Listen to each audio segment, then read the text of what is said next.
Oi, pessoal! Ansiedade a mil, né? Logo teremos a nossa prova. E aí se foram quase 6 meses de estudos. E eu irei gravar alguns videozinhos curtos e rápidos para que vocês possam revisar alguns conteúdos que eu acho que vai cair. Não será possível passar por tudo, mas pelo menos para ajudar vocês. Eu sei que vocês estão cansados aí, sabadão chegando e todo mundo cansado, querendo passear um pouquinho em Curitiba. E eu sei que vocês não vão querer ficar lendo. Então, por isso, eu preparei esses videozinhos que vocês podem acessar aí do celular, do próprio computador, até mesmo um pouquinho antes de dormir, sábado à noite. Descansem, relaxem e assistam a Adriele. Bom, vamos lá. Eu irei começar pelo aquele livro Orientações Técnicas, Serviço de Acolhimento para Crianças e Adolescentes, porque eu tenho quase certeza que esse livro vai cair. Então eu peço permissão para vocês para que eu possa ir folheando esse livro e, de certa forma, ir falando alguns pontos fundamentais, tá bom? Então, por isso que eu vou estar olhando aqui para o livro, não estarei olhando para vocês por conta disso, que eu vou perpassar aqui por esse livro, tá? Então, vamos lá. Iniciando as orientações técnicas, nós vamos ter alguns princípios. Quais são esses princípios? Nós temos a excepcionalidade do afastamento do convívio familiar. O que é a excepcionalidade do afastamento do convívio familiar? Que assim, o afastamento da criança e do adolescente da convivência familiar deve se dar apenas quando as políticas públicas esgotaram todas as outras alternativas de trabalho, quando não tem mais o que fazer em relação às ações das políticas públicas para garantir a proteção integral daquela criança e daquele adolescente, aí sim é possível o afastamento do convívio familiar. Por isso que o primeiro princípio é a excepcionalidade, ou seja, em último caso. Nós temos também a provisoriedade do afastamento do convívio familiar. O afastamento do convívio familiar deve ser algo provisório, até que aquela família consiga se organizar para garantir a proteção daquela criança e daquele adolescente. Lembrando que o período máximo para que uma criança e um adolescente fiquem numa instituição de acolhimento é 2 anos, sendo que a cada 6 e 6 meses a criança e o adolescente precisa ter a sua situação avaliada novamente, beleza? Então, provisoriedade do afastamento do convívio familiar. Deve ser provisório, deve ser rápido. Próximo princípio aí. Preservação e fortalecimento dos vínculos familiares e comunitários. Não é porque a criança ela foi afastada de forma provisória da convivência familiar que as políticas públicas não têm que fazer um trabalho para fortalecer os vínculos familiares. Ao contrário, essa criança precisa ter a garantia da convivência familiar e da convivência comunitária.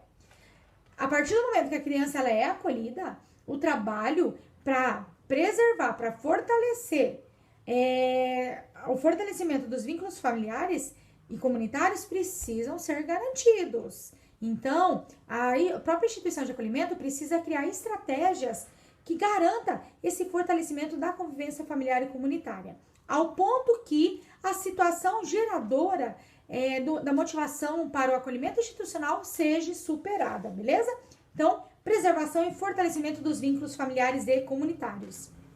Garantia de acesso e respeito à diversidade e não discriminação.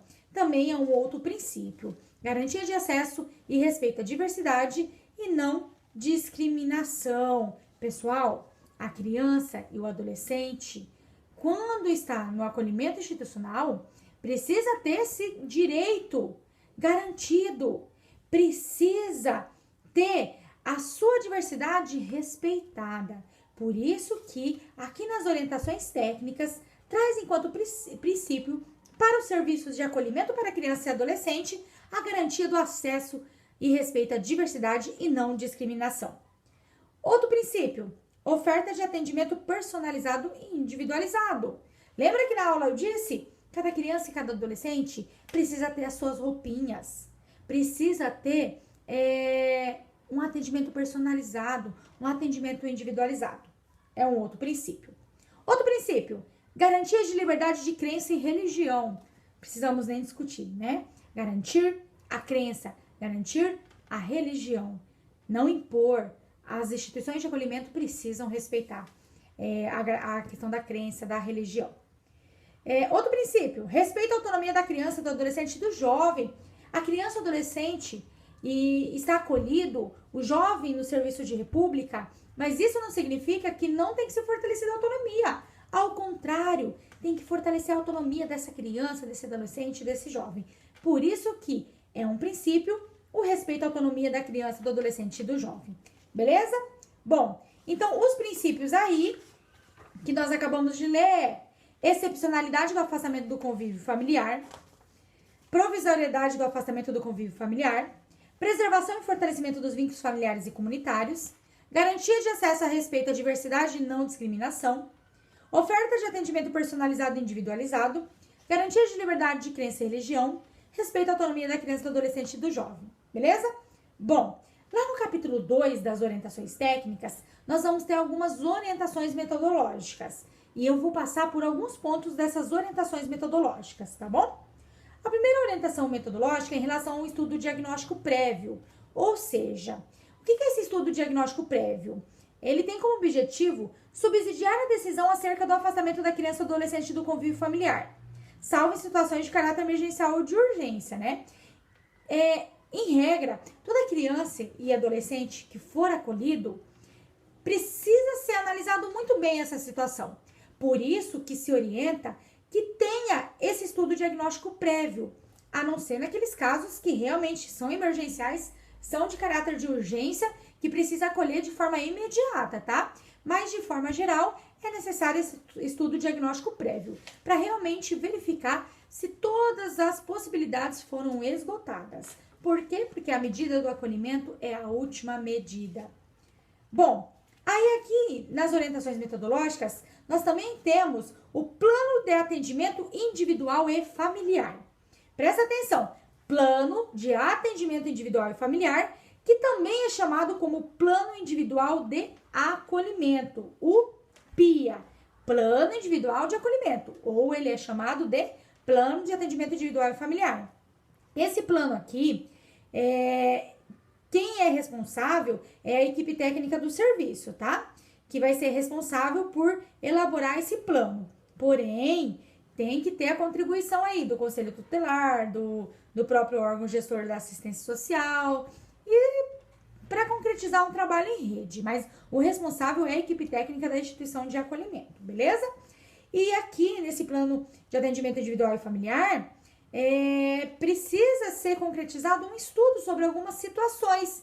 Os motivos que levaram ao acolhimento, a configuração da dinâmica familiar, as condições socioeconômicas, as demandas específicas da criança, a rede de relacionamentos sociais e familiar dessa criança, se teve alguma forma de violência, de violação dos direitos que essa criança vem vivenciando. Então, tudo isso tem que constar no PIA, tá bom? Não vou me prolongar em relação ao PIA, tem aí umas 3, 4 páginas que as orientações vai descrever sobre isso. Aí nós temos aí, dentro das orientações metodológicas, o acompanhamento da família de origem. Pessoal, não é porque a criança e o adolescente está acolhido que a família de origem não tem que ser acompanhada. Ao contrário, a família de origem precisa ser acompanhada, tá? Nunca esqueçam disso. E aqui nas orientações, vai trazer de que forma que essa família pode ser acompanhada. Vai sugerir algumas técnicas. Quais são essas técnicas? O estudo de caso, a entrevista individual e familiar, grupo com famílias, grupo multifamiliar, visita domiciliar, orientação individual, grupal e familiar, encaminhamentos e acompanhamentos de integrantes da família à rede local, de acordo com suas demandas específicas. Então, o acompanhamento com a família pode se dar através de diversas ações, como, por exemplo, essas que eu acabei de citar para vocês. Beleza? Então, vamos lá, dar continuidade. Nós temos também, dentro aí das orientações metodológicas, capítulo 2, a necessidade da articulação intersetorial. Então, as instituições precisam se atentar à articulação intersetorial. E, neste tópico da articulação intersetorial, vai ter alguns subtópicos, que é a articulação no âmbito do Sistema Único de Assistência, como que se dá a articulação com o SUAS, como que se dá a articulação com o Sistema Único de Saúde, com o SUS, como se dá a articulação com o sistema educacional, como se dá a articulação com outras políticas públicas e demais órgãos do sistema de garantia de direitos, tá? Então, vai falar um pouquinho sobre o trabalho em rede. Sempre lembrem que nós sozinhos não somos nada. Nós precisamos articular as diversas políticas públicas. Não esqueçam disso nem um minuto, tá bom? Dentro do aspecto das orientações metodológicas, nós também temos uma orientação sobre o projeto político-pedagógico. As instituições que acolhem criança e adolescente precisam fazer esse projeto político-pedagógico, beleza? Então, para garantir a oferta de atendimento adequado às crianças ou adolescentes, os serviços de acolhimento deverão elaborar um projeto político-pedagógico, tá? E aqui nesse tópico vai falar o que precisa constar nesse projeto político-pedagógico, né? Então, precisa ter a apresentação, o histórico, a composição da diretoria, os principais motivos do serviço, os valores do serviço de acolhimento, a justificativa, os objetivos do serviço de acolhimento, a organização do serviço, organograma, atividades psicossociais, fluxos de atendimentos, fortalecimento da autonomia da criança, monitoramento e avaliação do atendimento. Então, vai constar o que precisa ter dentro desse projeto político-pedagógico. Dentro desse projeto político-pedagógico, tem que se atentar em algumas questões. Quais são as questões que precisa sempre estar atentos? Em relação à atitude receptiva e acolhedora no momento da chegada da criança e adolescente e durante o período do acolhimento, o não desmembramento de grupos de crianças e adolescentes com vínculos de parentesco e fortalecimento da sua vinculação afetiva. Se eu tenho um grupo de irmãos, eu tenho que tentar manter no mesmo local. E eu tenho que buscar fortalecer a vinculação afetiva desse grupo de irmãos, tá bom? Em último caso, eu separo grupos de irmãos.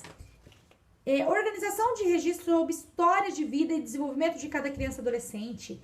Lembrem na aula que eu falei para vocês a importância de ter álbuns, fotos. A criança ou adolescente precisa ter a sua história de vida registrada.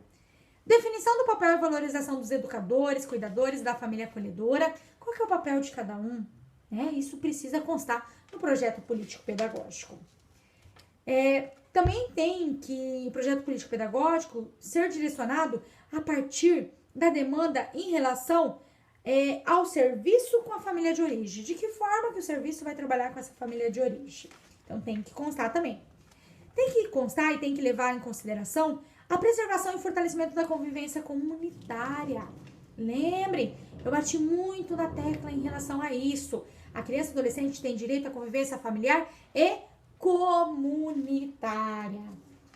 Tem que levar em consideração também o fortalecimento da autonomia da criança, do adolescente e do jovem. E tem que levar em consideração o desligamento gradativo. A criança e adolescente não pode ser desligada da instituição do dia para a noite, tem que ter todo um preparo. Por isso, a importância da equipe técnica. Tem que levar em consideração também a gestão do trabalho e a educação permanente. Adriele, mas essa gestão do trabalho e educação permanente no projeto político-pedagógico? Não, é um outro tópico, tá? É outro tópico. Então, vamos lá. Outro tópico, gestão do trabalho e educação permanente. Acabamos de falar do projeto político-pedagógico. Agora, vamos entrar nesse daqui.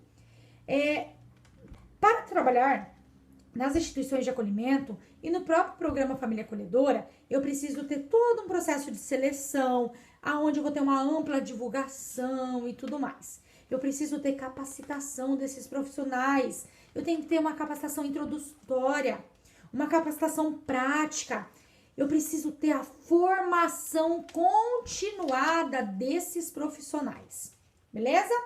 Bom, deixamos de falar dos aspectos metodológicos e vamos entrar agora um pouquinho nos parâmetros de funcionamento. Em relação aos parâmetros de funcionamento, nós temos algumas modalidades, lembram? Abrigo institucional, casa-lar, república e também o acolhimento em família acolhedora.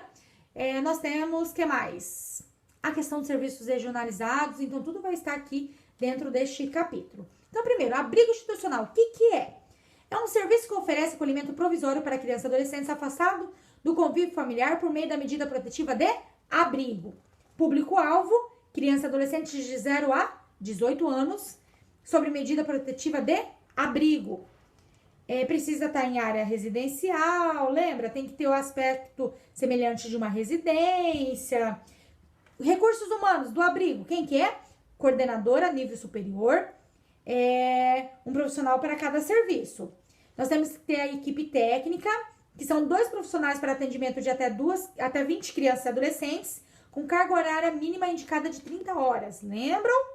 Então, não esqueçam, um coordenador, uma equipe técnica formada por 2 profissionais para atender até 20 crianças e adolescentes com uma carga horária de 30 horas semanais. Além da equipe técnica e do coordenador, nós temos aí o educador, também pode ser chamado de cuidador, que é um profissional para até 10 usuários por turno. Não esquecendo que, se eu tiver crianças e adolescentes com demandas específicas, eu tenho que fazer o quê? Reduzir a minha capacidade. Lembram? Olha lá. A quantidade de profissionais deverá ser aumentada quando houver usuários que demandem atenção específica. Quais são as atenções específicas? Deficiência, com necessidades específicas de saúde ou idade inferior a 1 ano. Então, deficiência, necessidades específicas de saúde e idade inferior a 1 ano. Então, quando eu tiver essas especificidades, eu tenho que adotar o seguinte: um cuidador para cada 8 usuários, quando houver um usuário com demanda específica. Um cuidador para cada 6 usuários, quando houver 2 ou mais usuários com demandas específicas.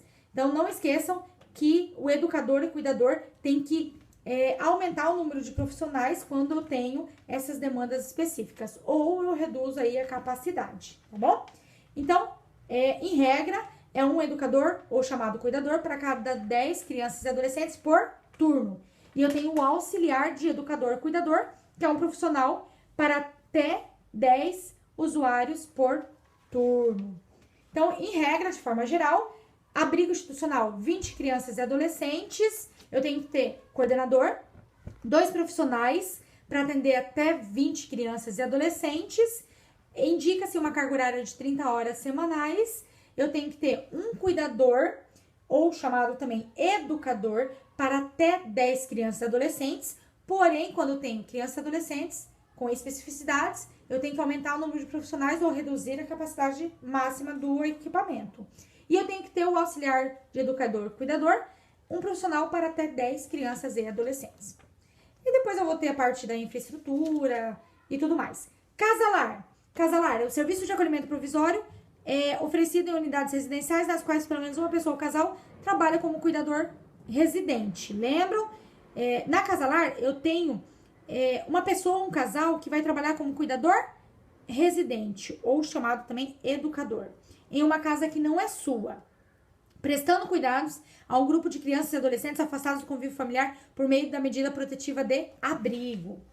Então, a casa-lar, eu tenho aqui esse educador, esse cuidador residente que mora nessa casa. Público-alvo é criança e adolescente de 0 a 18 anos sob medida protetiva de abrigo, tá? Cuidado, porque não é pegadinha. Tanto na casa-lar quanto no abrigo institucional, a medida protetiva chama medida protetiva de abrigo. Às vezes vocês falam assim, medida protetiva de abrigo é uma pegadinha, não é na casa-lar. É sim, a medida protetiva de abrigo, ela pode ser encaminhada tanto para casa-lar quanto para o abrigo institucional. O que vai diferenciar aí é a equipe técnica, os profissionais, a capacidade e a própria infraestrutura, tá bom? Aí tem também aqui os aspectos físicos, tem que ser uma casa muito parecida com uma residência, tem que estar inserido na comunidade, não pode ter identificação, escrito casa-lar, isso não pode. E qual é a equipe técnica? É um coordenador nível superior, lembrando que o coordenador ele sempre tem que ter experiência. Eu tenho que ter a equipe técnica, são 2 profissionais para atendimentos de até 20 crianças e adolescentes acolhidos em até 3 casas-lares, não vão esquecer. E também indica uma carga horária de 30 horas semanais aí. Então, eu tenho esses 2 profissionais que atendem até 20 crianças e adolescentes distribuído em 3 casas-lares. Eu tenho o coordenador nível superior e experiência. Eu tenho o educador, cuidador residente. É um profissional para até 10 usuários. E eu tenho também aquela especificidade, quando eu tenho usuários com demandas específicas. Quais são as demandas específicas? Deficiência, necessidade específica de saúde ou idade inferior a 1 ano. Como que eu tenho que fazer? Um cuidador para cada 8 usuários, quando houver um usuário com demanda específica. E um cuidador para cada 6 usuários, quando houver 2 ou mais usuários com demandas específicas. E além do educador-cuidador, que é até 10 usuários, eu tenho o auxiliar, aquele um que vai auxiliar, que é um profissional para até 10 usuários por turno. E aí eu tenho também a questão da infraestrutura aqui. E eu vou entrar agora no serviço de acolhimento em família acolhedora. O que é o serviço de acolhimento em família acolhedora? Serviço que organiza o acolhimento em residências de famílias acolhedoras, cadastrada de crianças e adolescentes afastados do convívio familiar por meio da medida protetiva, em função de abandono, ou cujas famílias responsáveis encontram-se temporariamente impossibilitados de cumprir sua função de cuidado e proteção, até que seja viabilizado o retorno ao convívio com a família de origem, ou na sua impossibilidade, encaminhamento para a adoção. Público-alvo, crianças e adolescentes de 0 a 18 anos. Número máximo de crianças e adolescentes, em regra, é uma criança e adolescente por vez, exceto quando se tratar de grupos de irmãos, tá bom? Em relação aí, não esqueçam que eu tenho que ter toda uma capacitação, um acompanhamento dessas famílias de acolhedora. Não esqueçam disso. Aqui vai várias páginas que vai falar só sobre isso. Qual que é a equipe mínima?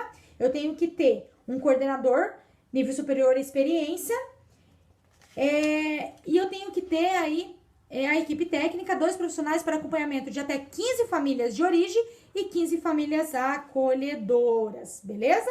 Então, 2 profissionais para acompanhamento de até 15 famílias de origem e 15 famílias acolhedoras. Também indica a carga horária aí de 30 horas semanais. Bom, nós temos também o serviço de república, é um serviço de acolhimento que oferece apoio e moradia subsidiada a grupo de jovens em situação de vulnerabilidade de risco pessoal e social, com vínculos familiares rompidos ou extremamente fragilizados, em processo de desligamento de instituições de acolhimento, que não tenha possibilidade de retorno à família de origem ou de colocação em família substituta, e que não possua meios para autossustentação. Público-alvo, jovens entre 18 e 21 anos de idade, em situação de vulnerabilidade, risco social e pessoal, e aonde não tem esse vínculo aí familiar. E o máximo de usuários por equipamento são 6 jovens. Aí vai ter também a questão do espaço físico e tudo mais, e do recursos humanos. O recursos humanos, em regra, se exige a questão do coordenador, e esse coordenador ele tem que ter nível superior e experiência em função congênere. E é um profissional para até 4 unidades. Então, as orientações aqui vai trazer a questão do coordenador. Lembrando que vai ter uma notinha de rodapé que vai falar assim: a composição da equipe que deve atuar no serviço de acolhimento para crianças e adolescentes foi regulamentada pela NOB SUAS, pela NOB RH SUAS. Então, embora aqui só traga a questão do coordenador, não podemos esquecer que tem a questão da equipe mínima, assistente social e psicólogo. Porém, nas orientações vai enfatizar que o serviço de república precisa ter o coordenador